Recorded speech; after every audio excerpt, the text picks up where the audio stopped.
Então, pessoal, para quem não me conhece, sou Geraldo Paiva, conhecido por Júnior Paiva da Rede Mais. Tá?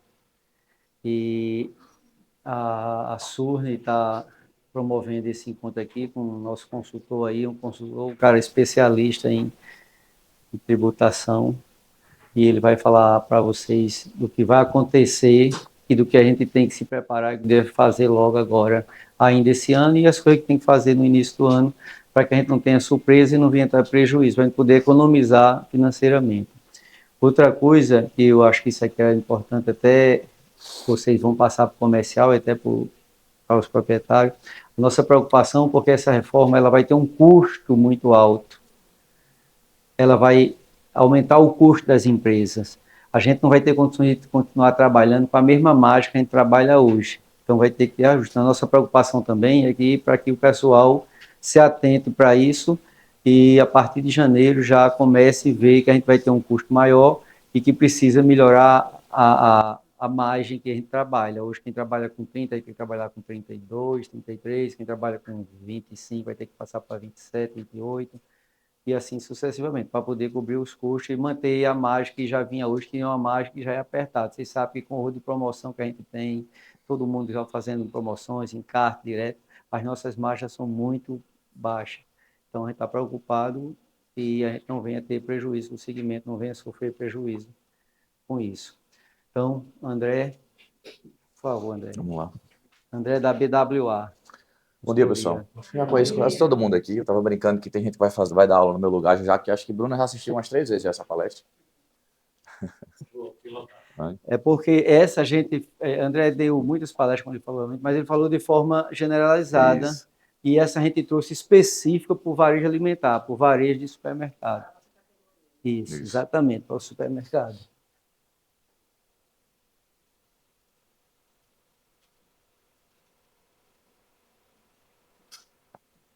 Acho que ele desligou o computador, não.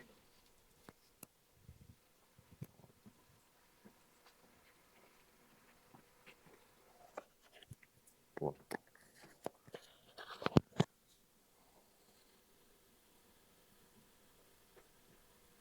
Bem, pessoal, a gente usa muito essa temática do rally porque é como se fosse uma corrida e que a gente precisa se preparar.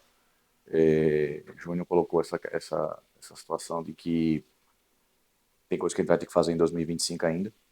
Vou falar sobre isso. E tem gente que está olhando para o cronograma como se começasse só em 2027.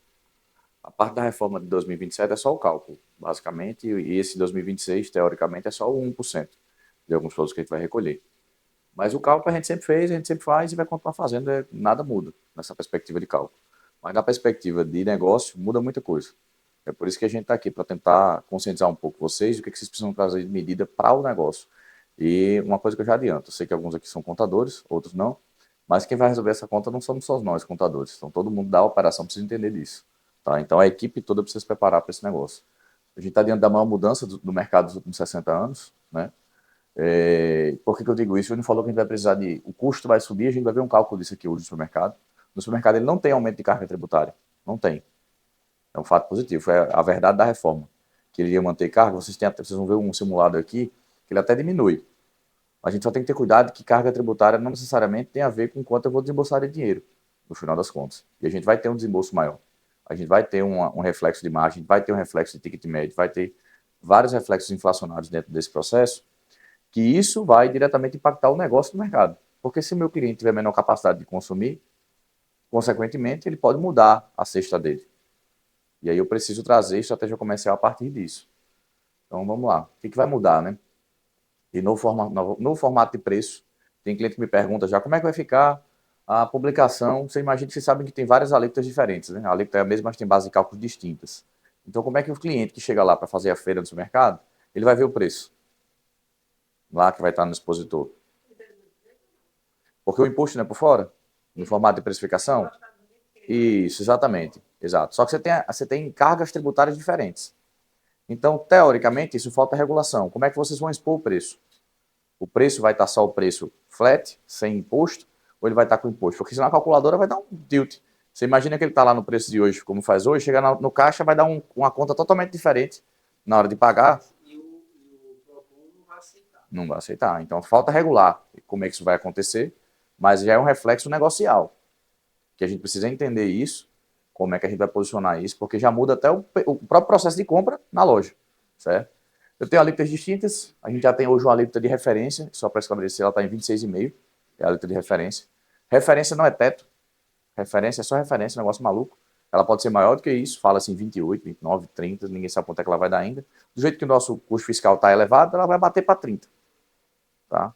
Mas ela é só uma alíquota de referência, a gente faz as simulações que a gente faz aqui, a gente considera ela, em outros casos, uma alíquota um pouco maior, mas só para a gente entender, André, como é que você está calculando a reforma tributária? Se eu tenho uma alíquota de referência e tenho base de cálculo, eu consigo calcular. Tá? Então é assim que a gente faz. Eu tenho um formato de apuração também totalmente diferente. O time fiscal aqui pode ficar feliz que a partir de 2032 a gente não vai ter mais time fiscal para fazer a apuração de imposto, quem vai fazer é a própria Receita Federal. Né? A gente vai só dar uma olhadinha e ver se está tudo certo, ela manda a conta e a gente paga. Né? A partir de 33, não. Pode ser um pouco antes, certo? O sistema já está em teste, eu já vi o sistema lá que o Serpa desenvolveu, que já tem uns 2 anos que ele está fazendo isso, e você faz os ajustes de crédito dentro dele se tiver alguma coisa que esteja errado. É meio como se fosse a declaração pré-preenchida da pessoa física. Vai ter a pré-preenchida da pessoa jurídica também, ele apura e você está certo ou não e paga. Você vai só auditar. Exato. Isso, exatamente. Só a questão dos créditos dos fornecedores que não repassam, né? Porque também são coisas que a gente vai ter que ficar em cima. Isso, a gente vai falar disso. Eu tenho uma geração de débitos diferente, mas também tenho uma geração de créditos diferentes.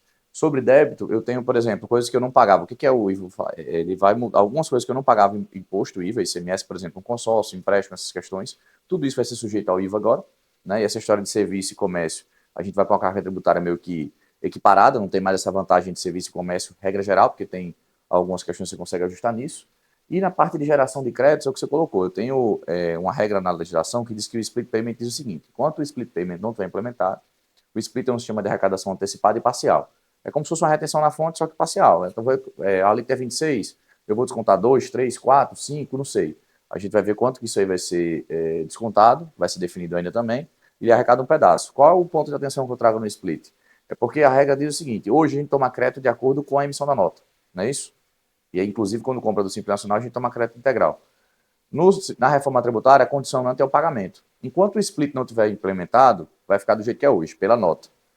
Aí tem uma ressalva lá que ele diz o seguinte: quando o split for implementado, eu só vou poder tomar crédito pelo pagamento. Qual é a minha preocupação? Falta legislação complementar sobre isso. O split ele vai ser implementado em cronograma escalonado, assim como foi a social. Não vai entrar todo mundo na paulada só de uma vez só, não. E aí, ele vai trazer, assim como a social, a possibilidade de você optar. Não sei se o governo vai trazer a regrinha de dizer assim, já que ele está disponível, mas você não quer optar, fiscalize você se o seu contribuinte, se o seu fornecedor recolheu ou não imposto. Se ele fizer isso, vai ser um problema gigantesco no financeiro das empresas, que vão ter que checar se o fornecedor está pagando imposto ou não está pagando imposto, para poder tomar o crédito.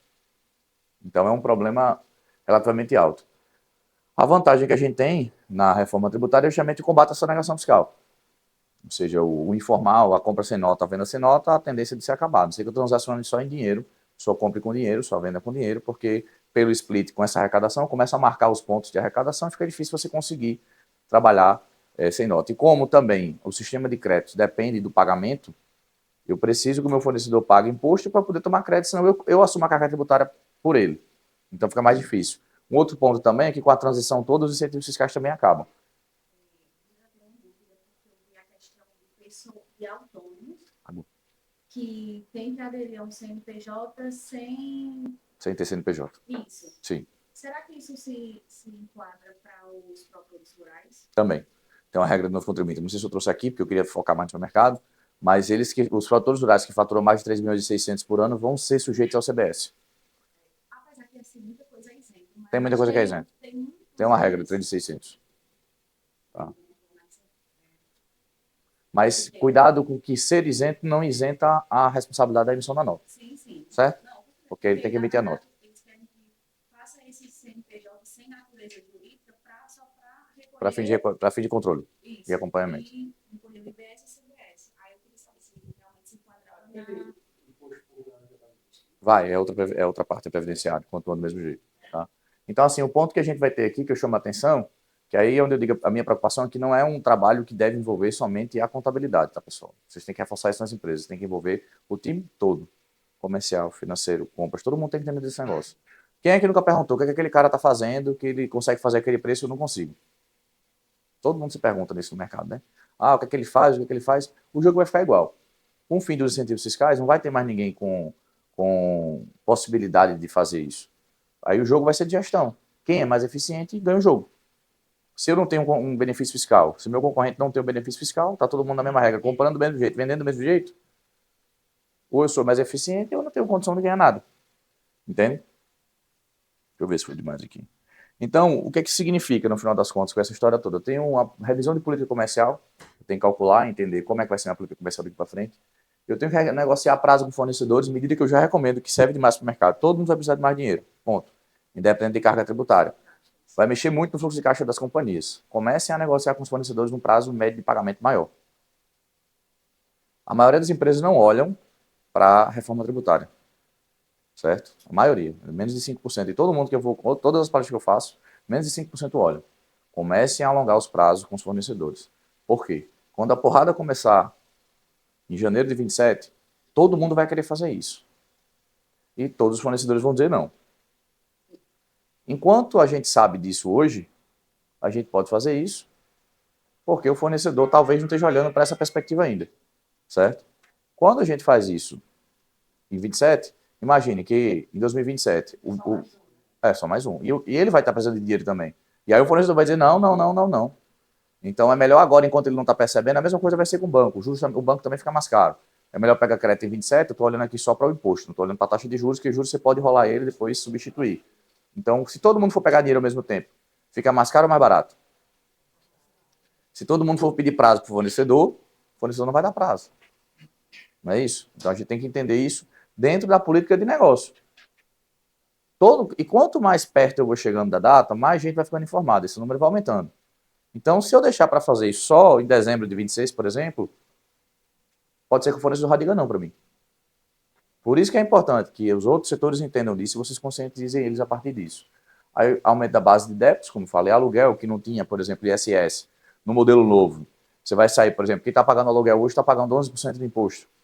E daí, se pular para pagar 26, não é isso que vai ficar, mas a gente vai ver isso aqui, fica muito mais caro. Eu estava com um cliente agora antes de vir para cá com uma transportadora. Ele só transporta dentro do estado. Dentro do estado não tem ICMS. E ele paga a conta do imposto total, 6%, sobre o faturamento. Ele é lucro presumido. Quanto é que ele vai pagar com a reforma tributária? Estava me perguntando. 30. 26,5 mais 2,28. Não vai mudar nada para ele. Não tem incentivo nessa parte mais. Se o frete vai para 30, ainda que eu tome crédito de 26,5, não vai precisar de mais dinheiro, não?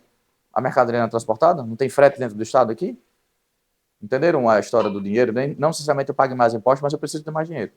Então tem mudança de base de cálculo, né? Desembolso maior. Aí, por exemplo, esse cara, transportador, está fazendo um contrato de 2 anos de tabela de preço agora com os clientes dele.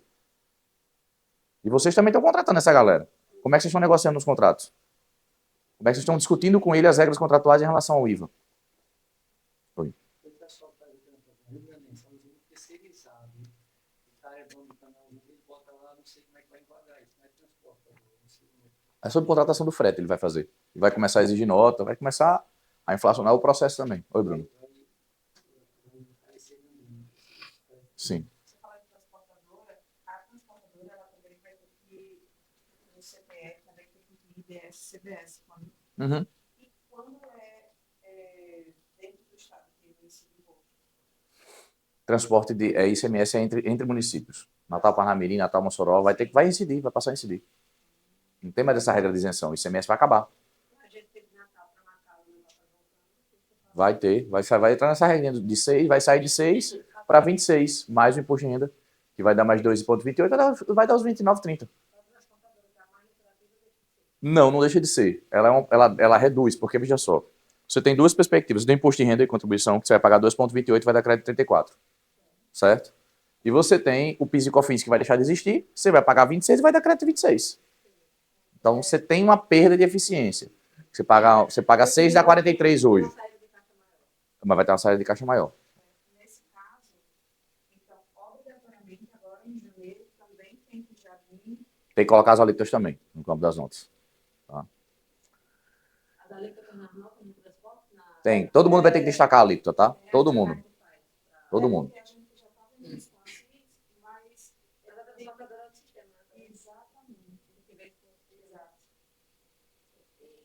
No final das contas, o jogo vai ser fazer cálculo e só ficar a gestão, não é a contabilidade. Começaram a perceber que o negócio é contrato, é compra, é venda, é preço, é tudo. Menos a contabilidade. O menos eu vou falar aqui é da contabilidade. Ele vai só fazer conta, gente. Só apoiar o pessoal a fazer conta. Aqui vocês já devem saber, mas não custa relembrar. ISS, ICMS vira IBS, PIS e COFINS vira CBS. Aí eu tenho lá a líquida referência, está entre 26,5 e 28. Alguns pontos de atenção que eu trago para essa história toda aqui. O IPI ele não deixa de existir. Ele deixa de existir para os produtos que têm até 6,5% de alíquota, mas que não tem um produtor equiparado na Zona Franca de Manaus, certo? Então tem essa regrinha. Eu chamo a atenção para esse carinha aqui, que ele não tem alíquota definida, que é o imposto seletivo. Então, por exemplo, se o mercado da gente está vendendo muito refrigerante, bebida alcoólica, produto açucarado, se eu tenho isso no meu mix, eu tenho que considerar um alto impacto no giro desses produtos, porque ele vai subir demais. E ele subindo demais, eu vou vender menos. Exato, exatamente. Total, sobretudo isso, exatamente. Então, assim, é um negócio que vai aumentar de preço demais. Só não saiu a alíquota nem a lista ainda, mas são esses produtos que fazem mal à saúde. Então, cuidado com o estoque desses produtos. Cuidado para não ter isso demais dentro de casa e depois, quando virar o ano, ficar com esse negócio parado, o dinheiro vai para o lixo, certo? Cuidado com a negociação com os fornecedores em cima dessa história toda aí. Contratos de fornecimento de longo prazo, tudo isso. Isso vai impactar o negócio de vocês. Provavelmente o cliente não vai comprar esse produto, que ele vai ficar muito mais caro. Bebida alcoólica, refrigerante, bebida açucarada. Chocolate, doce, tudo. Sabe aqueles produtos que tem alto teor de açúcar, que tem, que é obrigatório ter? Tudo aquilo lá, biscoito, essa parada toda. Isso. Eu aconselho você monitorar isso no final do ano que vem, isso aqui para 2027, né? Então, assim, é importante, o cuidado que vocês têm que ter, porque às vezes vocês fazem contrato de fornecimento com o fornecedor. E às vezes você faz um contrato com ele garantindo um volume mínimo de compra. Se você faz isso, você pode tomar um prejuízo lá na frente com esse estoque dentro de casa, certo? E assim, eu acho que tem um outro trabalho também de aproximar os fornecedores, entendendo essa situação. Eu sei que trabalham com promotores de venda dentro da loja e começar a trabalhar uma promoção de venda de produtos que sejam mais saudáveis, porque vai haver naturalmente uma substituição. E assim, mudar perfil de consumo, você sabe melhor do que eu, não é tão simples assim, certo? Então, cuidado com a compra, cuidado com o perfil de consumo para não perder esse negócio dentro da loja. IOF vai virar IOF mais IVA. O IOF só sai nas operações de seguro. Ou seja, o resto todo, ele continua existindo. Inclusive, nas operações financeiras, nas maquininhas de cartão, o IVA vai entrar para incidir sobre essa parada toda. Então, essas taxas também tendem a ficar mais caras. A taxa administrativa da briga eterna com as administradoras de cartão de crédito, o empréstimo que a gente toma com o banco, tudo isso vai ter incidência. Ele também não tem a alíquota definida ainda do IVA financeiro, mas ele vai começar a incidir. Quando eu for tomar um empréstimo também, eu vou ter o IOF mais o IVA. Então o empréstimo fica mais caro por isso. Aquele custo efetivo total fica mais caro. Eu vou tomar crédito? Vou. Mas eu vou pagar para tomar crédito. Esse é o jogo. Então tem que ter isso aí também no radar. Aí a gente tem algumas alíquotas, né? Vou falar das alíquotas direto do setor, já aqui. A gente tem redução de 30%, 40%, 50%, 60%, 70% e 100%. Especificamente para o mercado, tá aí a lista. Cesta básica, tem uma porrada de coisa que nos beneficiou, desde a parte de carnes, proteínas em geral, massa alimentícia, arroz, leite. Cuidado que alguns óleos não ficaram nessa regra. Eu também tenho ali produtos de cuidados de saúde básicos à saúde e saúde menstrual, como absorvente, tampões higiênicos, coletores menstruais. Tem produto hortícola também, que vai ficar com a alíquota zero, mesmo que ele seja cortado, congelado, misturado de todo jeito, ele vai para a alíquota zero. Então tem que ter esse ponto de atenção aí também, tá? Hoje, muitas coisas, assim, maçã, alho, queijo, hoje é tudo caro, né? Vai tudo para zero. Tudo para zero. Então, assim, tem um ponto positivo. Essa questão do zero, desse produto, 27 também ou 26? 27. 27. Só que vejam que a gente tem uma transição, né? A gente tem 27 para CBS, que vai substituir o PIS e COFINS. Vou mostrar a tabela daqui a pouco. E o ICMS ele vai até 32. Né? Então, o ICMS vai continuar, depois o IBS vai chegando e fica um negócio... Isso, de mudança, exatamente. Mais próximo ao PIS e COFINS, exatamente. Isso, 27.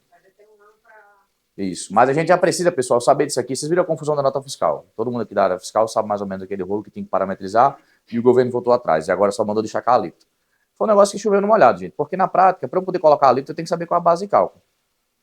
Porque eu não vou destacar 1% para toda a minha base. Vocês viram que tem uma série de produtos aqui que vai ficar 0,60. Eu tenho que saber quem é 0, quem é 60, para colocar a base de cálculo para poder sacar líquido. Porque se for 0, é 0, não é 1. Se for 60, vai ser 0,6, não é 1. Então eu tenho que pegar isso aqui, cadastrar no meu sistema todas as classificações de situação tributária e depois fazer o destaque da alíquota. Só não vai ter, aí eu vou botar a alíquota sem fazer a base, né? Não tem como. Aí a carga vai ser mais nos produtos de beleza, Isso. e cesta básica, Isso. né?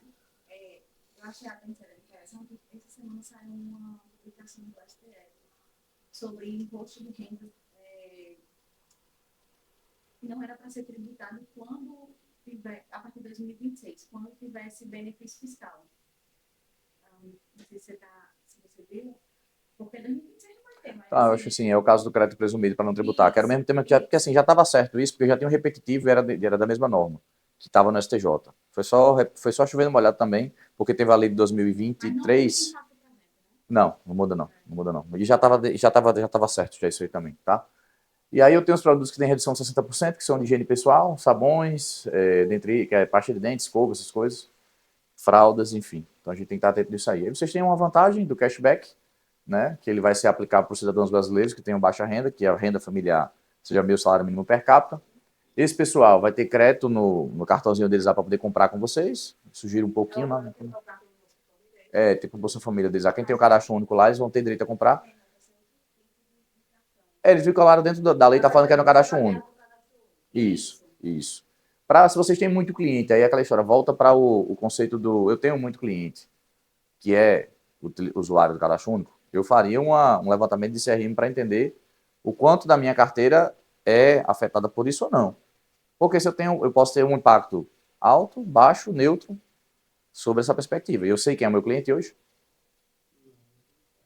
Entendeu? Então a gente precisaria entender se esse cara é... Exato. Ou você consegue perceber o impacto disso antes quando for fazer cálculo. Esse pessoal vai ter 5% de crédito no gás, botijão de gás 13 quilos, nas contas de consumo, água, energia, esgoto, e na telecom, internet e tudo mais. Eles vão ter 100% de volta do CBS para eles disso aí, 20% nos demais casos, quando eles estiverem comprando produtos, exceto que sejam produtos que sejam sujeitos ao imposto seletivo. Dinheiro mesmo. Aí ele vai, tudo que você gasta, processa e cai de volta na sua conta. Entra como crédito. 100% do imposto pago CBS, 20% do IBS.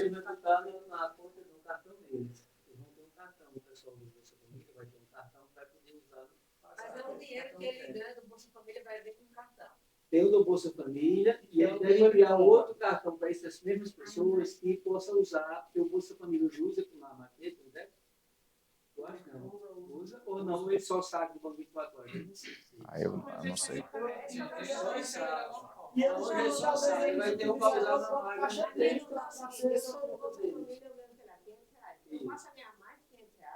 Não, quando você comprar, Não é mais. ele vai devolver Você compra. Isso. Exato. Só que isso é limitado a R$300, se não me engano. Não tem limitação não. Mas na verdade, assim, na lei complementar não tem limitação não. Mas como é que o cara tem uma baixa renda e vai comprar? Não, exato. E assim, gente, não vai dar essa conta toda não. Vamos lá. Se eu pegar aqui, só para a gente fazer um exercício, imagine o seguinte, o CBS vai dar uma alíquota média de 10%. Ele vai receber 100% dos 10%. Se ele comprou R$500, ele vai receber 50 de volta. Sim, mas ele não pode comprar R$10 mil. Não consegue. Mas assim, Senão ele vai deixar de ser baixa renda, né?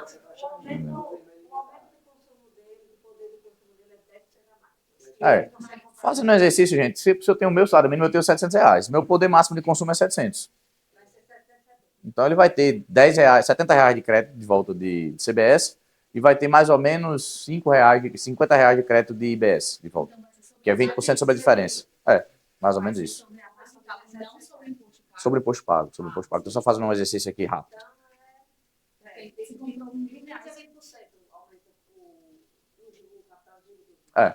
Mais ou menos isso aí. Certo?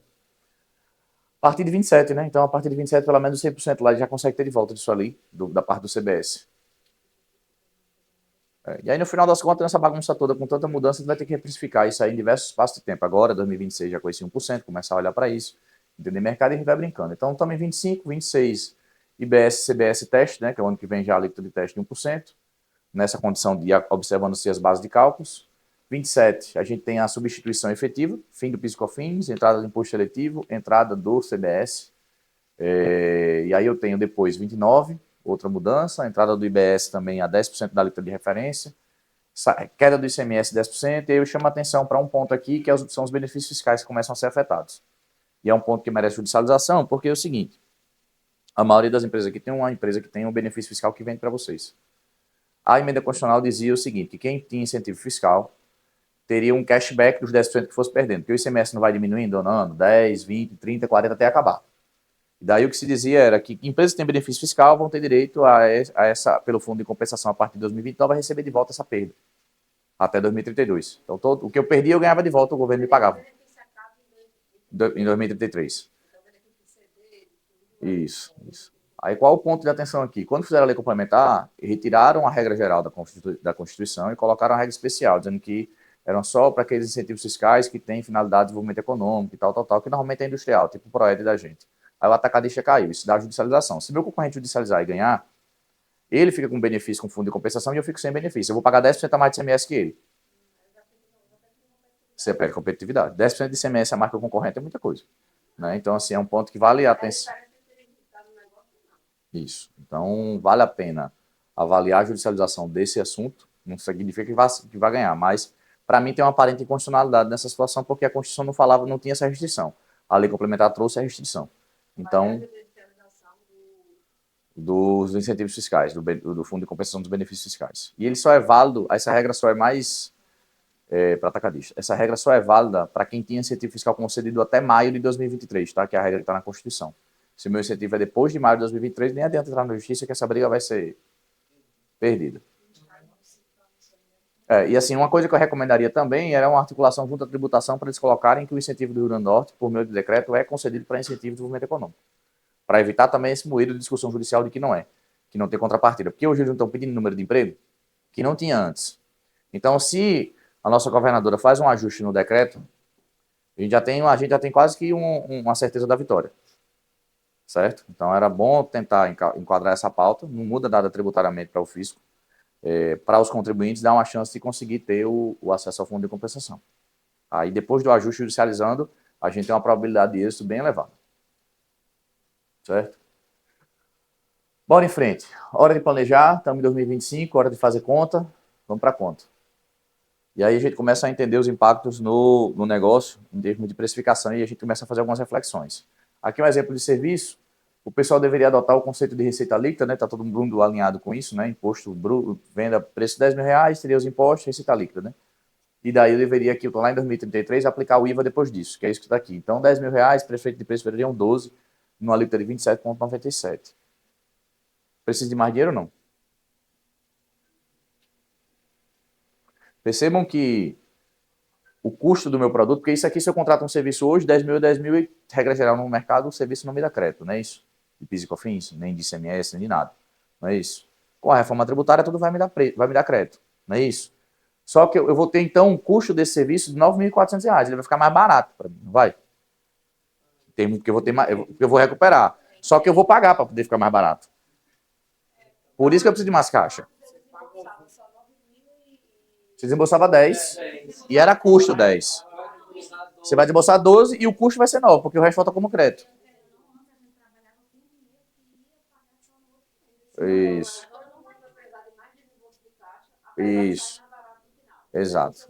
Exatamente. Sem caixa, o caixa vai ser rei. E o controle tem que ser bem maior. E aqui o problema que está para mim é o seguinte: a maioria vai fazer essa conta aqui, vai pegar 10 mais 27 e empurrar no preço. Não é para fora?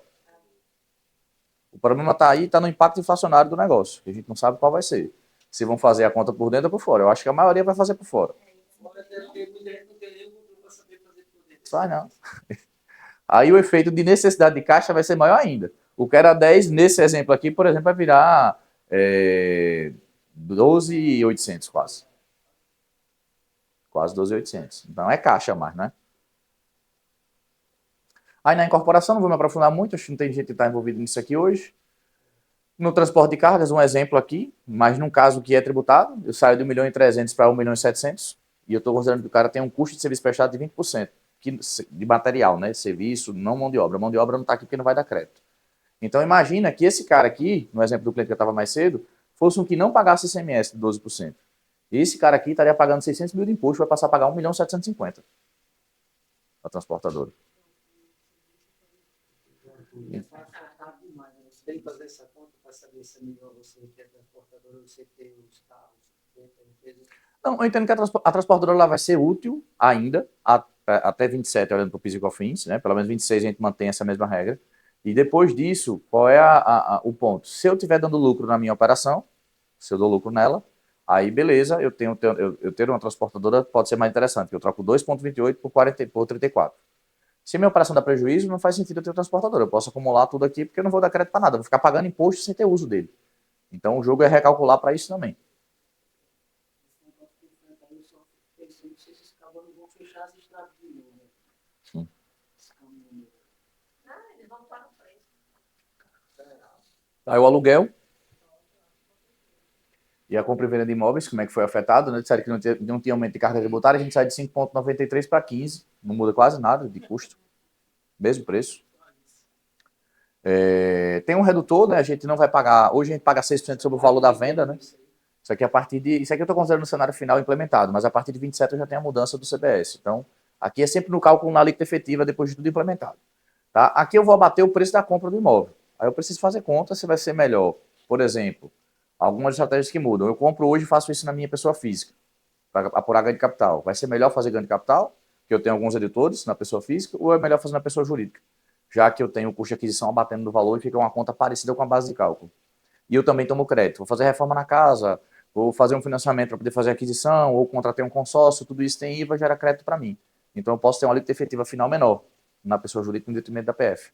Certo? Nós, quando eu vi o negócio, o ideal seria ter uma participações para gerir os outros negócios. A gente vai falar disso aqui daqui a pouco. Isso.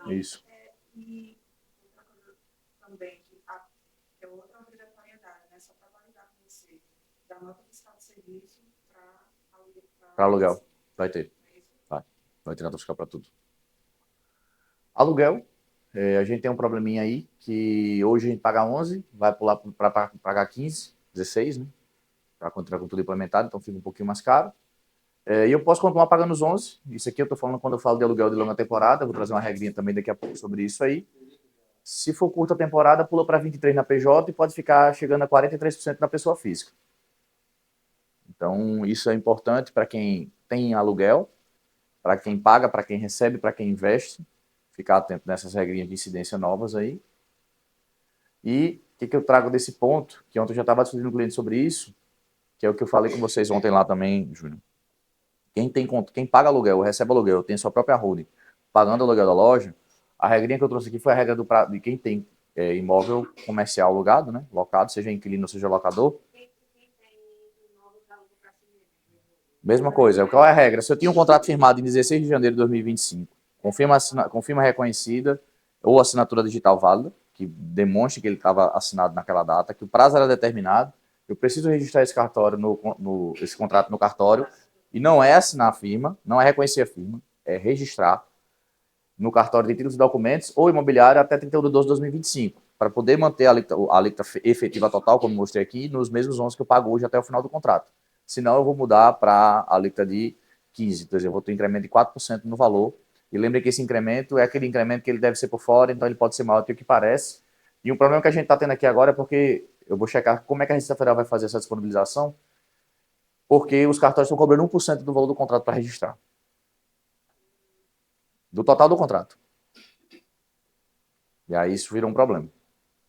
Porque 1% do contrato todo vira coisa pra caramba. Né? Então foi um probleminha que aconteceu ontem, a gente deve verificar esse outro ponto. Mas tem que olhar. Então, vigência parece que é 2026, mas tem coisa que é para hoje, como eu mostrei. Fim dos incentivos fiscais, vocês já sabem que é 32. Fundo de compensação, que foi o que eu falei, dessa questão da ação judicial para receber os 10%, meu concorrente não tem mais, tem um trabalho político aí, já começa em 2029. Ajuste de alíquota já começa agora. Simples Nacional.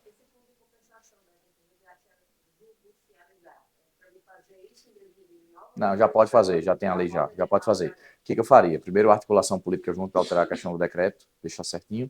Depois, a parte Aí você tem que articular junto com o CICAD, para chegar junto, né?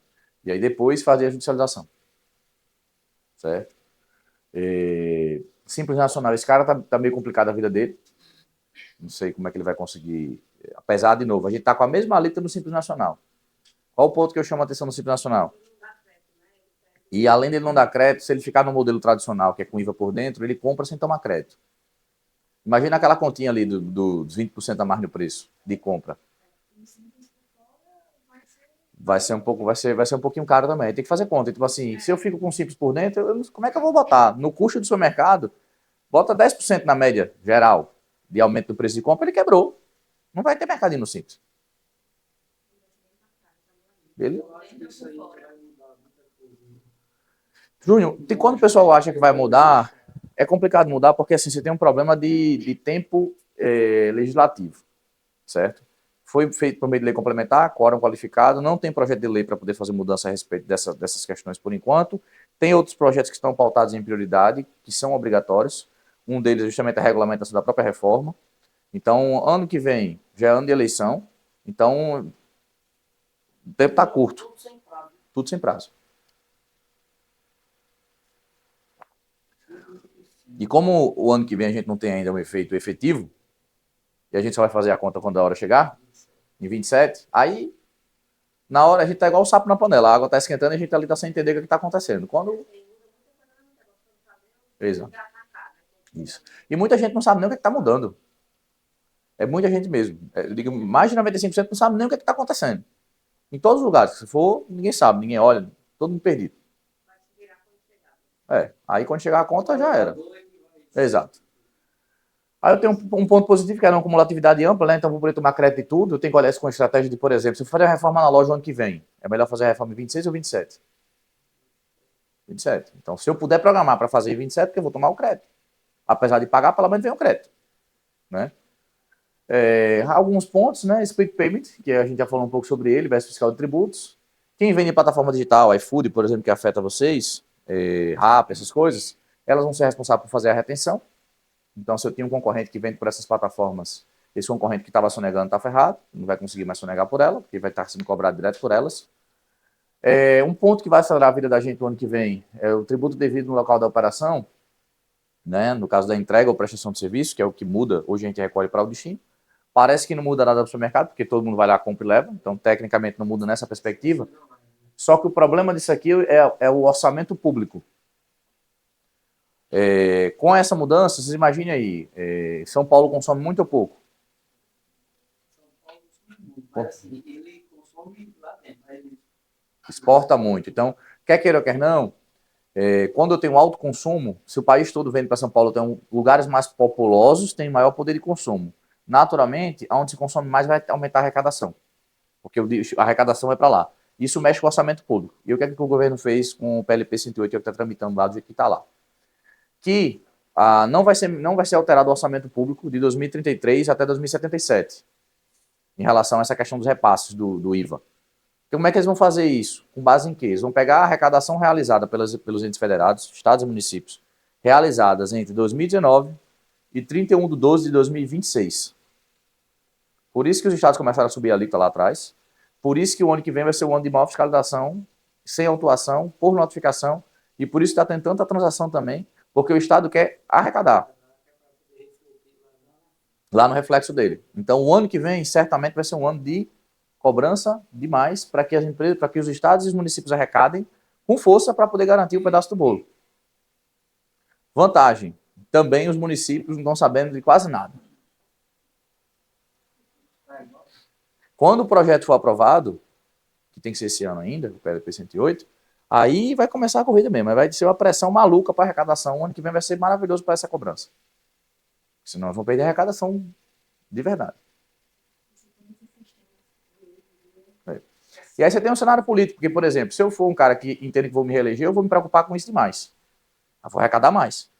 Se eu for um cara que vou passar para um sucessor meu, também vou me preocupar com isso. Se eu for um cara que eu estou num município em que eu acredito que eu não vou me reeleger e não estou nem aí, já sei que eu estou ferrado mesmo, eu talvez nem ligue para isso. Eu tenho que entender qual é a situação política do meu município para entender o que, é que vai acontecer. Porque se eu for um cara que não estou preocupado, eu vou deixa o cara se virar para lá. Posso largar uma bomba pro cara. reeleição, vai para reeleição, ele vai estar preocupado com isso. Vai. Agora, quando não tem Mas ela tem sucessão, né? Ela não está apoiando o Cadu? Volta fiscal seguinte, essa semana foi determinado que não precisa destacar, né? Em 2026. Isso. É porque é o seguinte, mas o que eles vão ter que subir, as prefeituras vão ter que colocar, vão ter que adequar para o modelo nacional. A tendência é essa. Porque também, se eles não adequarem, está no PLP também, eles deixam de receber o repasse. Aí fica bom. Bora para frente. Eu tenho o novo contribuinte, já falei do caso do aluguel. Se ele tiver acima de 3 imóveis, receber mais de 240 mil por ano, ele vai para aquela continha que chega até 43% de imposto. E o produtor rural que fatura acima de 3.600 é uma pessoa física que vira contribuinte do CBS. E aí, mais de 3 imóveis, se for pessoa física com mais de 3 imóveis, que tem uma receita acima de 240 mil por ano. Aí, se for curta temporada, eu vou pagar 35% de imposto. Aliás, se for longa temporada, 35%, se for curta temporada, 43%. Produtor rural, você vai ter a alíquota convencional de acordo com o produto. Pode ser zero, mas pode ser que tenha alíquota convencional, 26.000%, depende do produto.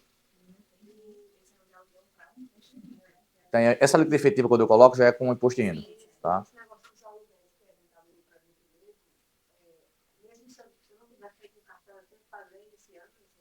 Tem. Para poder manter o 3.65, tem.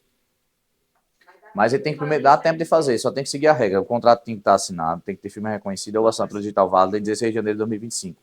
Se eu estou nessa condição e meu contrato a prazo determinado também, se eu atendo esses requisitos, eu preciso registrar. Esquece. Aí não adianta. É isso, 16 de janeiro para trás. Pode. Fato gerador novo, caixa de competência, né? Então, quem vendia para órgão público, mas não é muito caso de vocês, acho que tá todo mundo aqui só já trabalha por competência normal, não muda muita coisa. Não vou aprofundar muito nisso. E aí, aquele ponto que eu falei, né? Aquela confusão toda que dá crédito, não dá crédito que a gente vive hoje de PIS e COFINS e de ICMS. Então, poder tomar crédito de tudo. Quase tudo, né? O que for consumo pessoal, não, mas melhora nessa perspectiva aí, beleza? E. Oi? E a reforma não para, né? E para dar uma animada na vida da gente, colocaram lá a tributação dos dividendos. Que aí a gente tava lá olhando para 27, tava muito longe. Aí o governo falou, vamos fazer o seguinte, vamos mexer agora, porque em 2027 não tem nada para fazer, durante 26 todinho, vamos dar uma arrumada na vida da galera aí, os contribuintes, vamos começar a organizar a vida deles.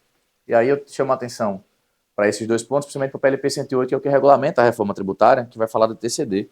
E aí o pessoal precisa ter muita atenção para isso. Preciso que vocês comuniquem aos sócios das empresas sobre esses pontos aí que realmente impactam demais.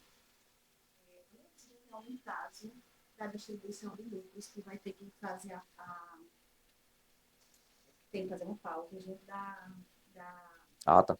uma ata junto do governo, já teve algum caso, porque tem que ser autorizado até 31. Tem um projeto tramitando para poder mudar para 31 de março. Tá? Eu vou falar disso aqui justamente agora, certo? Então, assim, quais são os pontos de atenção? Estoque de lucro, para não tributar, distribuição desproporcional e ITCMD, vamos falar disso também, e o PLP 108, que é justamente esse ponto que eu chamo de atenção. A gente tem que acompanhar esse projeto mais de perto, certo? Por quê? Vamos dar um exemplo do hoje, além de acompanhar a legislação, a gente tem que acompanhar o projeto. Por que, André, acompanhar o projeto? Se a gente acompanhasse o projeto da Lei Complementar 214 e eu tivesse um contrato de locação comercial, eu teria feito o registro dele antes de 16 de janeiro, que foi a data que foi aprovado. Eu sabia o que estava sendo discutido. Se eu não sei o que está sendo discutido, eu não faço nada. Se eu não faço nada, quando vem, eu já perdi. Entenderam? Então, o legal de acompanhar o projeto é isso. O que a gente precisa fazer nessa questão de tributação dos dividendos, pessoal? Eu preciso revisar o contrato social e a cláusula de possibilidade de distribuição de lucro. Primeiro ponto é atenção. Tem muita gente só fazendo a ata, sem olhar para o contrato social da empresa. O que pode acontecer com isso? A ata você vai registrar. O problema é se a Receita Federal depois vem avaliar e se o contrato social não permitir a distribuição do próprio exercício.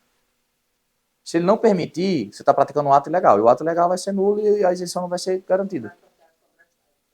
Porque o contrato social tem uma cláusulazinha lá padrão. O exercício será apurado 31 de dezembro e será aprovado as contas até abril do ano seguinte. Padrão. Aí você tem que entender se o contrato tem expressamente a permissividade de distribuição do próprio exercício.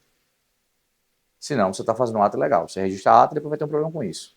Para quem vai distribuir lucro de 2025. Quem tem a operação no lucro presumido e no simples, revisitar a contabilidade. O lucro real não vai dar para mexer nisso. Mas o que é que eu posso fazer? Tem vários CPC para esse negócio, mas eu vou dar um exemplo bem simples. Contrataram uma empresa de consultoria de planejamento estratégico. Planejamento estratégico você faz para 1 ano, 2, 3, 4, 5, 10, depende da sua consultoria. É despesa A consultoria? Para quanto tempo? Proporcional ao tempo do contrato. E aí eu começo a reconhecer, se eu estou no presumido, meu resultado não muda. Meu imposto não muda por causa da ativação de despesas. Quais são as despesas que eu posso ativar para aumentar meu lucro? Tem várias outras estratégias. A VJ que eu posso fazer para depois reduzir capital também. Eu fiz justamente um caso desse agora. A empresa tinha uma série de imóveis no nome dela. Foi o que eu fiz, reavaliei os imóveis, reconheci o AVJ no PL, vou capitalizar o AVJ e depois lá na frente, se ele precisar, ele reduz o capital. Redução de capital não tem tributação. Então a gente precisa olhar para isso. Eu posso aproveitar para quem não está pagando, pagar logo o JCP acumulado, mas só para quem está pagando imposto de renda e contribuição. Não adianta pagar JCP para quem não estiver pagando. Porque se eu não estiver pagando, eu vou só gastar 15 em vez de 10. Então, se eu estiver pagando, o JCP, ele é imperioso ser feito esse ano. Que eu ainda recupero 34% dele. Né? Então, tá tranquilo, gente? Esse tema aí para vocês? Aí registrar as atas, né, na junta comercial. Aí todo mundo vai correr para isso aqui, definir gastos empresariais. Agora toda empresa vai gastar muito, né? As despesas da pessoa física vão para a pessoa jurídica, regra geral. A gente vai discutir sobre isso aqui mais detalhadamente. Cuidado. A gente tem aquelas regrinhas, principalmente olhando para a reforma. Antigamente ele comprava no cupom, colocava no CPF, o CNPJ, tem que ser nota fiscal 55. Oi. Vamos chegar lá. Vamos chegar lá. Certo? Aí assim, o que é que eu faria aqui, certo? Eu preciso entender o que é gasto que pode ser de uma empresa e o que é que não pode ser de uma empresa. Ontem eu falei, supermercado, pô, o cara tira a feira dele do supermercado, ele está tirando a nota fiscal de consumo próprio? O avari... Entendeu? É melhor do que passar no caixa, já não era para acontecer, porque isso vai gerar uma receita. Então não era para passar no caixa, você tem que dar baixa retirando como consumo próprio. Então a feira eu já mato aí. Como eu vou botar a faculdade, a escola dos meus filhos no supermercado? Não vai passar. Então, lembrem que a gente está indo para um ambiente onde a gente tem mais dados unificados, porque eu vou ter uma nota fiscal de serviço nacional, no modelo nacional, a nota fiscal eletrônica já é modelo nacional, eu vou estar todo mundo na mesma base, porque os bens de consumo do próprio supermercado também vão ser via nota fiscal 55, então está todo mundo dentro de uma mesma base, de uma mesma estruturação, e ainda tem inteligência artificial para poder cruzar dados e identificar coisas que são inadequadas possivelmente. Então cuidado com o excesso de comportamento daquilo que não faz sentido, para depois não tomar paulada de graça, né? Principalmente essas operações de lucro real. Então eu tenho que pegar minhas despesas quando? Agora, não fazendo nada de confraternização da gente, a gente para, olha tudo que a gente gasta e diz assim, isso aqui em 2026 eu vou levar para a empresa, isso aqui eu vou deixar na minha pessoa física. Certo? Tem que fazer um planejamento financeiro pessoal para entender o que é que vai e o que é que fica. Porque senão vai ter imposto a pagar, óbvio. Eu falo assim, mas eu tenho que, se eu tiver saldo de lucro para distribuir, eu tenho mais tempo para poder fazer isso, porque eu posso ir pagando e organizando a vida com um saldo do lucro acumulado. Mas se eu fizer isso antes, eu vou ter mais saldo para distribuir por mais tempo. Aplicar a estratégia de eficiência tributária, né? Cuidado, porque dependendo, para quem eu estou trazendo aqui alguns insights com essa história de holding e tudo mais, tem algumas atividades, quem tem empresa de serviço atrelada ao negócio, que seja de profissão regulamentada, vai acabar pagando 30% a mais de imposto se colocar holding participando da operação. Então, cuidado com as estruturas de holding, tem que chegar se entra na regra de vedação ou não. Vou dar um exemplo. Na BWA, eu participo com a minha holding. Eu não vou mais poder participar com a minha holding a partir de 2027. Por quê? Se eu participar, eu vou pagar 30% a mais de imposto. A minha holding de participação vai ter que sair, eu vou ter que ficar como pessoa física. Porque a conta que eu vou ter que fazer é o seguinte, é melhor pagar 30 sobre a receita ou é melhor pagar 10 sobre o lucro? Entendeu? Então, não tem muito para onde correr. Então, vou entrar como PF, transformar em SA, eu tenho um outro regulatório que o Conselho Federal de Contabilidade não permite, aí vou levar para o Rio, porque o meu sócio faz parte do conselho, e eu vou conseguir transformar SA registrado. Cada empresa vai ter uma particularidade. Cada empresa tem uma particularidade. Por isso, assim, não é receita de bolo, o cara vai e vamos fazer. Porque tem várias variáveis, por exemplo, eu tenho empresa de serviço, não tenho empresa de serviço, eu tenho lucro, não tenho lucro, eu retiro dinheiro, gosto de aplicar, coloco imóvel, não coloco imóvel, para onde é que vai o recurso? Então você tem que fazer um planejamento de acordo com a situação de cada empresa. Não é só chegar e vamos, entendeu? Não é assim. Igual estratégia de eficiência fiscal que eu falei ontem. Por exemplo, tem empresa que tem muito caixa ou tem um capital de giro muito alto. E ela paga imposto de renda. Se ela paga imposto de renda, o que é que a gente está fazendo? A gente pega o cliente e diz, vamos botar no CIFDIG aqui, você retira o dinheiro pela sua pessoa física hoje e empresta o dinheiro de volta para a pessoa jurídica. Por quê? Eu vou pagar juros, nos juros eu deduzo 34% e recupero na minha pessoa física eu estou pagando só 15. Então eu vou perder 15 para o governo e vou recuperar 34 na minha pessoa jurídica. O dinheiro vai ficar comigo, porque eu tiro o meu dinheiro da minha pessoa física, coloco via banco digital e empresto para a minha empresa, recebo o juro e depois volta para mim. Então eu recebo de volta os juros, a empresa paga imposto, deduz os juros do resultado dela, e isso gera economia tributária. Então quem quiser falar sobre isso depois a gente pode aprofundar.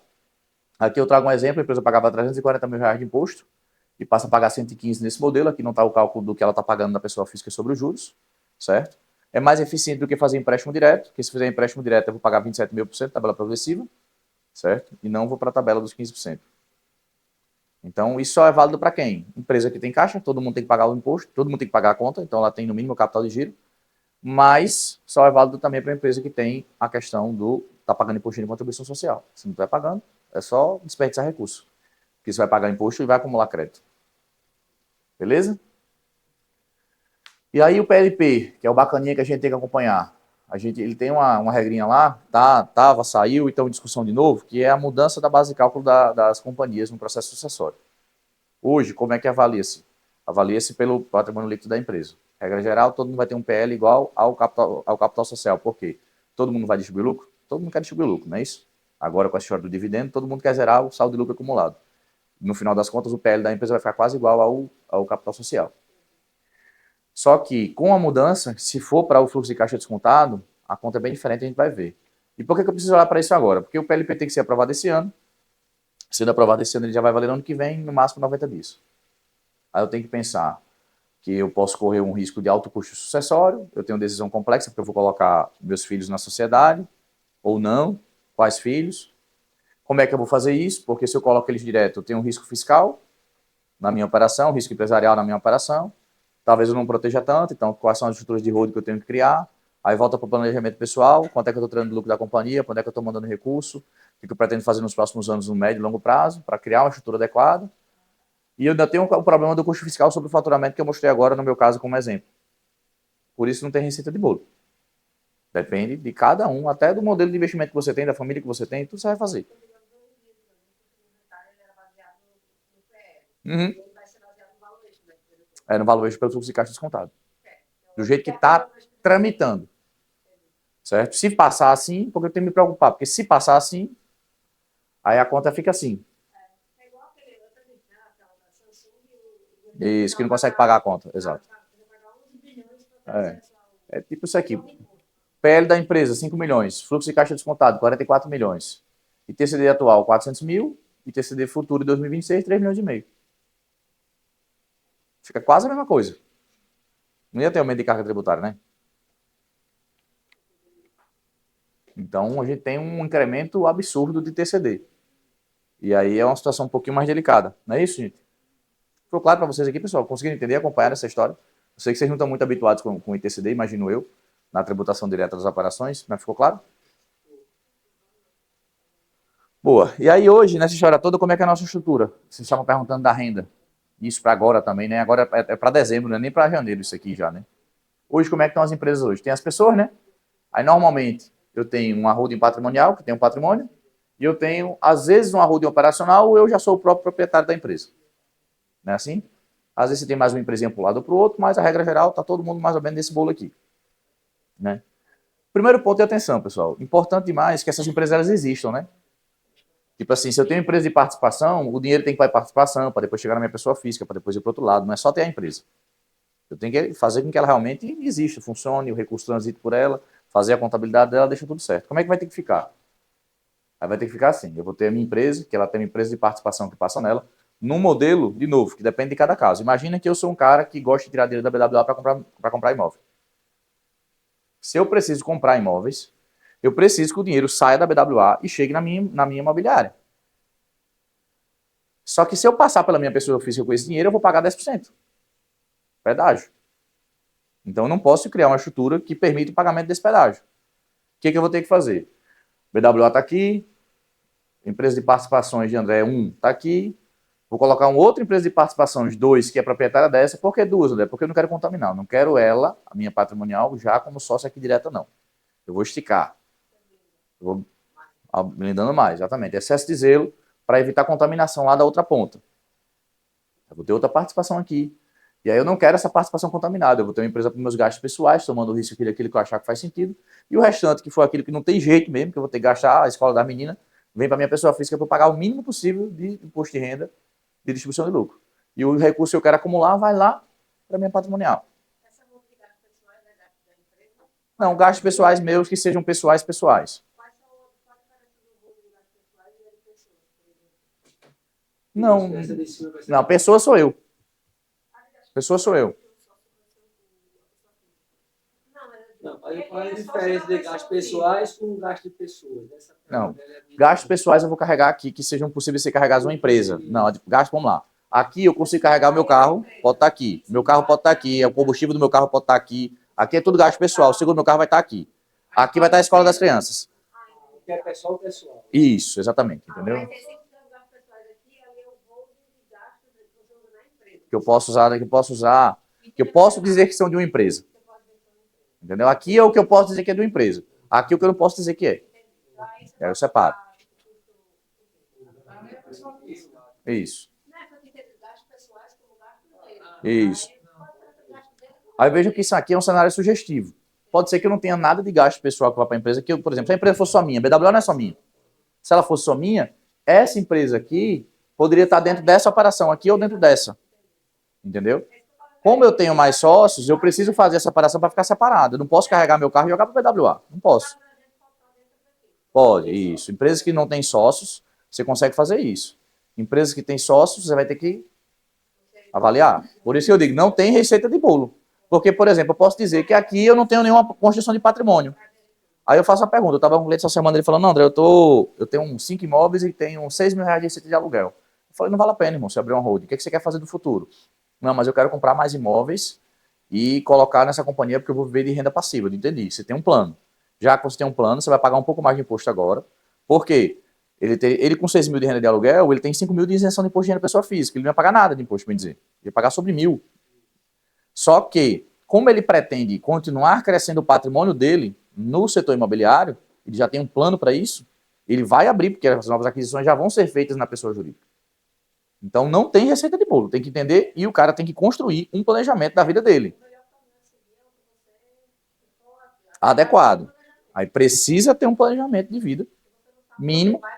Aí qualquer pode botar isso aqui e mandar fazer, executar. Vai ficar tudo sem sentido. E de novo, tem que fazer a parada de direito. Empresa com conta bancária aberta, contabilidade feita para um lado para o outro, tudo certo. Lembra que a gente passa para o modelo de reforma tributária em que a gente passa para o sistema financeiro de arrecadação. Tudo vinculado ao sistema bancário. Então, tem que estar tudo realmente organizado. Vai ter mais trabalho administrativo. Para ter isso aqui, você tem um trabalho administrativo para poder ser feito. Porrada de conta bancária, dinheiro para um lado, dinheiro para o outro, organização. Então, tem que se fazer uma coisa mais desenhada. Porque se eu não fizer contabilidade, se eu não organizar isso aqui, eu posso pagar CBS e IBS só porque não ficou registrado adequadamente. Tem hipótese de isenção de complementar 214, que se eu não contabilizar direito, isso é fato gerador de CBS e IBS. Beleza? Tranquilo, isso é só agora, tá, gente? Isso é só para 2025 ainda, viu? A gente vai começar a 26, está longe, então tem muito tempo para a gente organizar.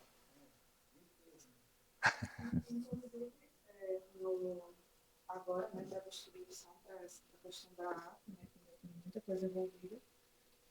Se tiver qualquer operação posterior, necessário de qualquer operação posterior, você tem que estar muito bem validado, deve ser feito, né? Não só ata, contrato social, por isso Não, também. alterar o contrato social, tudo bem. A ata, na realidade, ela tem que estar adequada perante a questão da contabilidade. Você pode fazer uma retificação, mas como você já tem que estar com ela registrada, vai ler a primeira se for alterar a base de lucro. A Receita Federal pode não aceitar uma alteração da base de lucro. Você tem que revisar antes de fazer a ata, né? Tá?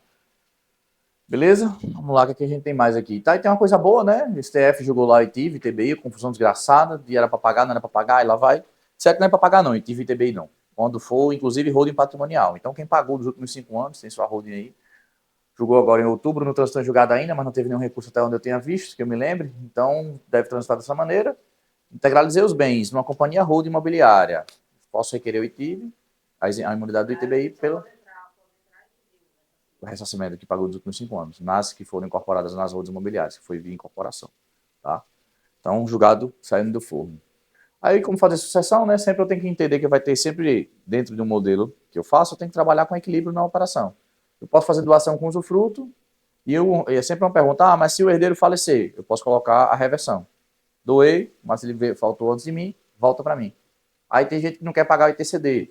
Aí vai fazer compra e venda de cotas. Como é que eu vou garantir compra e venda de cotas?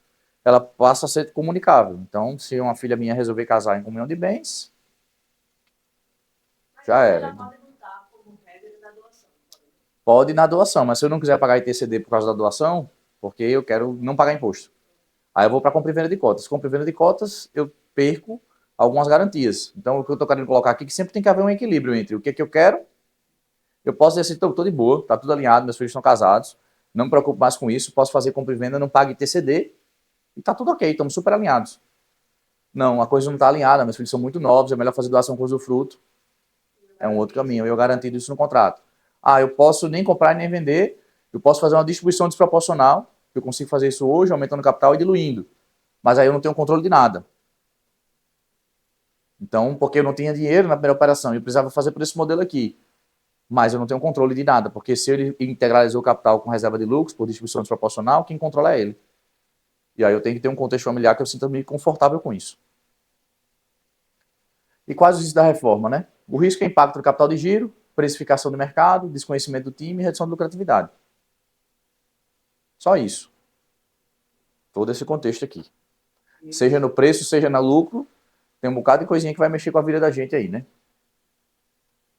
Além de estar atento aos riscos, a gente tem que olhar para as oportunidades, que também existem, no final das contas, não é só bronca, né? A oportunidade primeira que eu trago a primeira oportunidade é porque a gente sabe e os outros não. Isso. Então, se a gente está nos 5%, a primeira reflexão que eu faço é a seguinte, gente, se a gente está nos 5%, imagina a quantidade de mercadinho que está no Simples Nacional, que vocês conhecem o mercado melhor do que eu, que possivelmente não vão conseguir se perpetuar no mercado, possivelmente do jeito que está, não sei qual a marcha que vão fazer, a gente é muito criativo, naturalmente. E as pessoas que compram nesses mercadinhos... Exato. Então, assim, se as pessoas não conseguirem ficar nesse mercado, o que vai acontecer com essa demanda? Ela vai para onde? Vai para quem está organizado e para quem está preparado. Então, como é que eu me preparo e como é que eu vou me preparar para acompanhar esse movimento e essa demanda? Então, tem que observar isso. Colocar dentro do planejamento estratégico da companhia como é que isso vai acontecer. Qual vai ser o movimento que vai ser, o impacto disso no mercado como um todo, porque pode ser que minha demanda cresça bastante. Né? Tem que estar atento às questões de transição, porque tem oportunidade, como essa aqui do estoque. Né? Quem compra produto que é monofásico, que não está na alíquota zero da cesta básica lá, ou de higiene pessoal, por exemplo, alguns itens de perfumaria, e tiver muito estocado no final do ano que vem, vai tomar um crédito presumido de CBS na virada. A alíquota média de CBS é em torno de 10%. A ideia é programar para fazer compra e estocar bem muito, para quando virar a gente ter crédito disso. Aí eu tenho que comprar, programar a compra, pegar o dinheiro, eu tenho que organizar a questão de armazenagem, se for produto que tem vencimento, olha a data de vencimento, porque senão eu compro, o produto vence, a bronca é minha. Então, eu tenho que atrelar isso a operação comercial da companhia. Então, não é só a contabilidade que vai resolver isso, o pessoal da comercial precisa entender isso, entender quais são os produtos, como é que vai fazer, trabalhar com o fornecedor, só isso. Fazer agora, conta. Vamos fazer conta, analisar geral o impacto, análise de preço de compra, preço de venda, análise de impacto comercial, análise na margem, análise do resultado, renegociar com o fornecedor, treinar o time todo, todas as áreas, financeiro, comercial, vendas, todo mundo tem que estar alerta com isso aí, mexer no ERP, né? Que aí o que vocês estão vendo aí, todo mundo preocupado com essas implantações no ERP também. E implementar os controles contábeis. Bora ver aqui um caso de que o mercado tem feito agora, tanto a nível de cálculo, vou trazer um cálculo que a gente fez aqui de um supermercado, como também o que o mercado tem feito para gerar mais caixa, que todo mundo viu que vai precisar mais dinheiro, né? Então, quando a gente é mais pressionado, a gente acaba tomando as decisões mais ousadas ou menos ousadas, isso vai da decisão de cada companhia. Normalmente eu faço isso olhando as notas explicativas das empresas de capital aberto, porque elas têm grande poder econômico, têm poder de lobby, se der bronca, resumindo, elas vão para cima para tentar resolver, então eles são mais ousados porque têm mais poder de negociação junto ao governo.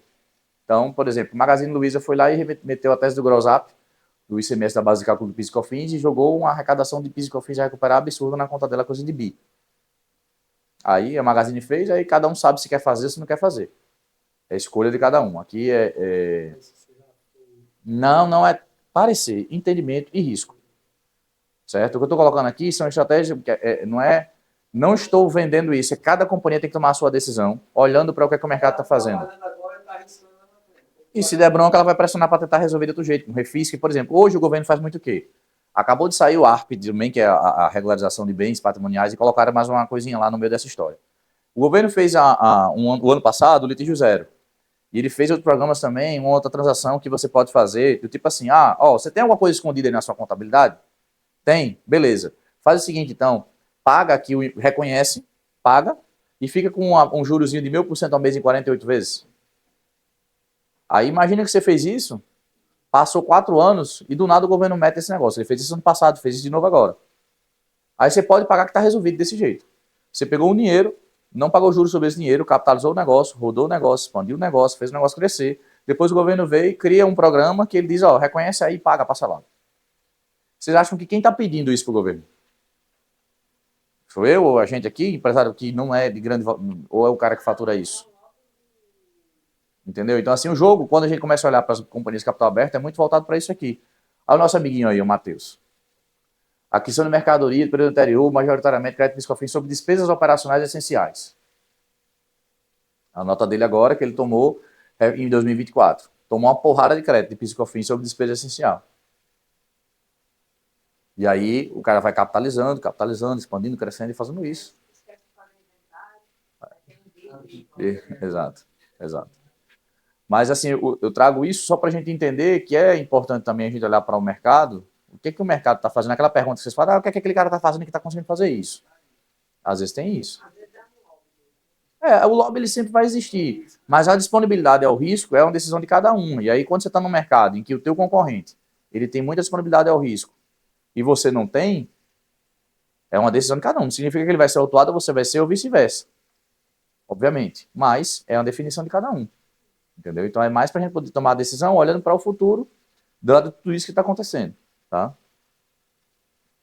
Como eu falei, a reforma não é sobre tributo. Pagar tributo a gente já paga de todo jeito, é só calcular e mandar a conta. É sobre gestão, decisão e geração de caixa. Para poder sobreviver, para poder ganhar mais mercado, porque naturalmente, se ninguém está sabendo, vai pagar a conta, o nego vai quebrar mais, se quebrar mais, já tem mais mercado, que a demanda não sai. É aquela história, o dinheiro só muda de mão, né? Ele não desaparece. Então, agora que a gente entendeu o risco disso, vamos para o cálculo. A gente tem esse serviço de diagnóstico, ontem a gente já falou sobre isso e outras vezes também, para fazer esses cálculos todos, onde a gente vai lá, preço de compra, qual o preço que vai ficar, como é que fica o preço de venda, como é que fica a margem, qual é a estrutura que precisa ser feita para a emissão dos documentos e um plano de ação para executar tudo isso, tá? E aqui, um caso de um supermercado, tá? Léo, você consegue mais água para mim, por favor? Então, a gente precisa calcular isso, bora ver como é que isso funciona na prática, né? Como é que está hoje o resultado do supermercado que fatura 41 milhões por ano, ou em 2024, né, olhando para o resultado dele. Ele tem 2% de lucro líquido na operação, 41 milhões e 2%. Então tá tudo certo, bacaninha. E aí veio a reforma tributária para mexer com a vida dele. Aí ele tem tributos a pagar, ele pagava 1 milhão e 800. Olha que notícia boa, vamos pagar menos imposto. 1 milhão e 700. O governo não mentiu aí. A gente vai pagar um pouquinho menos de imposto depois que tiver tudo ok. Só que esse tudo ok demora um pouquinho para poder acontecer. Mas a gente está tirando do lado e pagando do outro. Exato. Tem uma transição toda aí, né?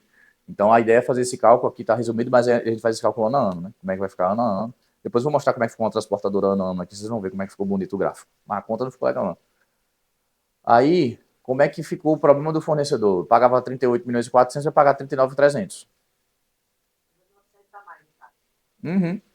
900 a mais de caixa. Para poder comprar, porque tem produto que é tributado no supermercado também. Então, apesar de eu pagar menos impostos, eu tenho mais crédito, lembra igual aquele exemplo, eu vou pagar pelo crédito. Então, se eu vou pagar pelo crédito, eu preciso de mais dinheiro. Né? E aí o que acontece na venda? Acontece um aumento de ticket médio também. Eu também tenho imposto. Esse mesmo produto que eu comprei mais caro, eu vou vender mais caro também, não é isso? Aí lembra do mix? Que a gente tem que observar?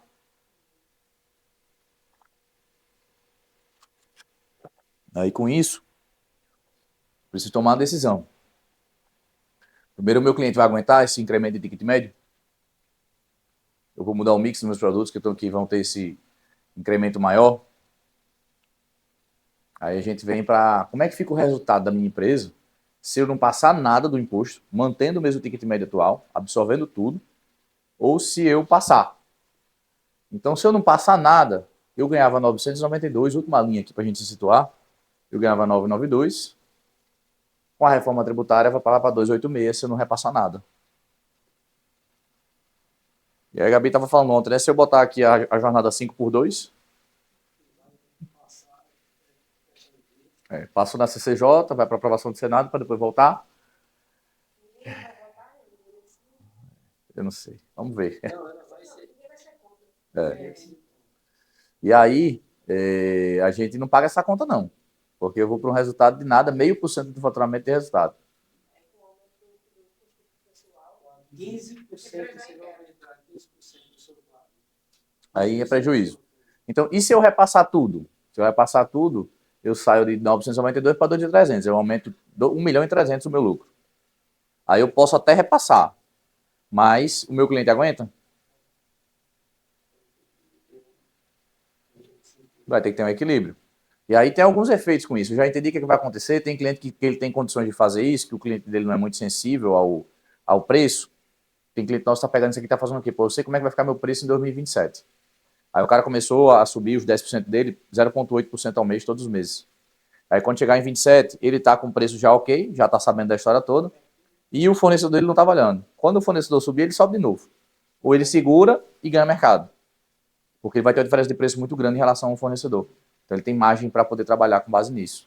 O que é para a gente refletir, que o Júnior estava falando aqui no começo? A gente precisa fazer os cálculos, olhar para isso aqui, e aí os supermercadistas, vocês precisam entender o que vocês vão fazer. Vamos começar a tentar subir um pouquinho a margem, para lá na frente absorver, porque assim, uma coisa é certa, todo mundo vai precisar de mais dinheiro, vocês viram a conta aqui. Então vocês vão começar a captar o dinheiro como? Aumentando o prazo de fornecedor, subindo um pouquinho a margem, gerando mais lucro no negócio. Porque se vocês forem captar esse dinheiro só lá na frente, fica mais caro. Se você sobe agora, você já vai ter desculpa na reforma tributária. Se você não subir, depois você subir lá na frente, você não vai ter nem como usar esse dinheiro. Exato. Exatamente.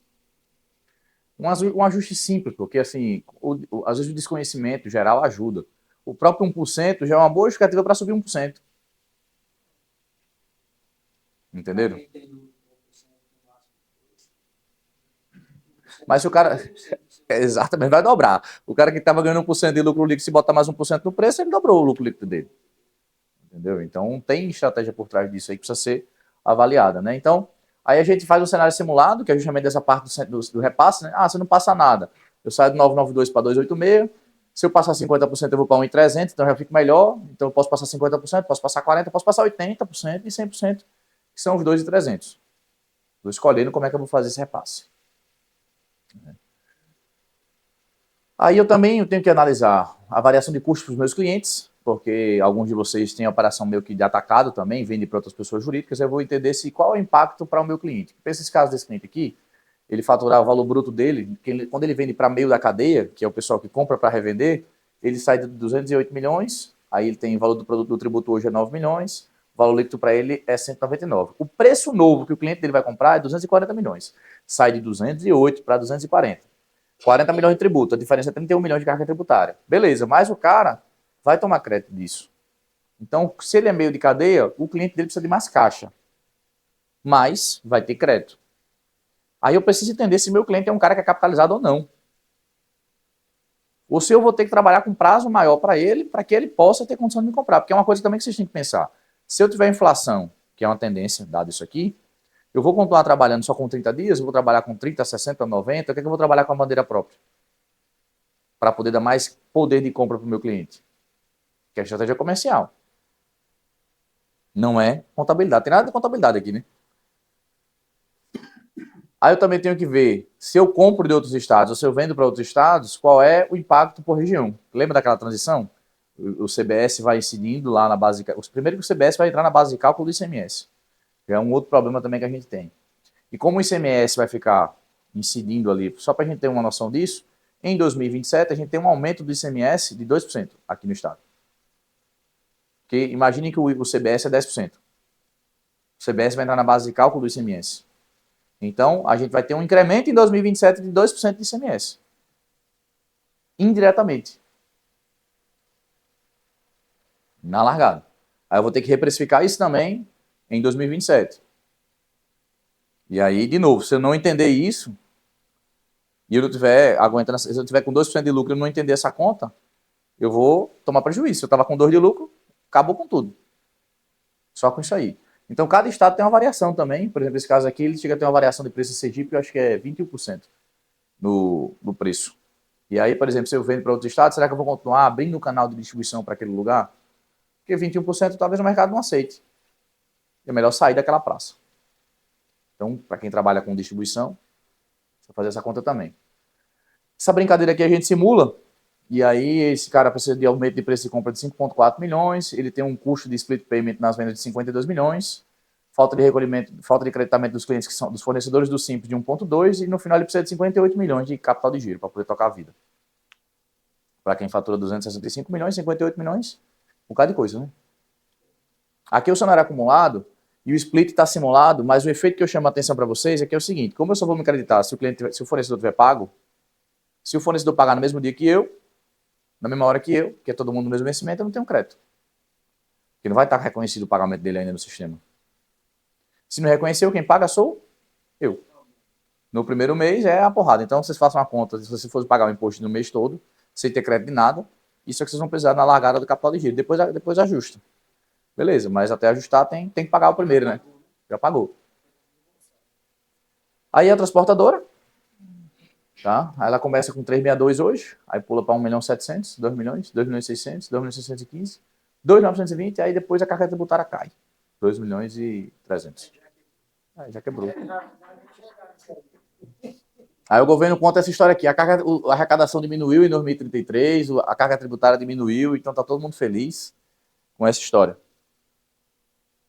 Beleza, gente?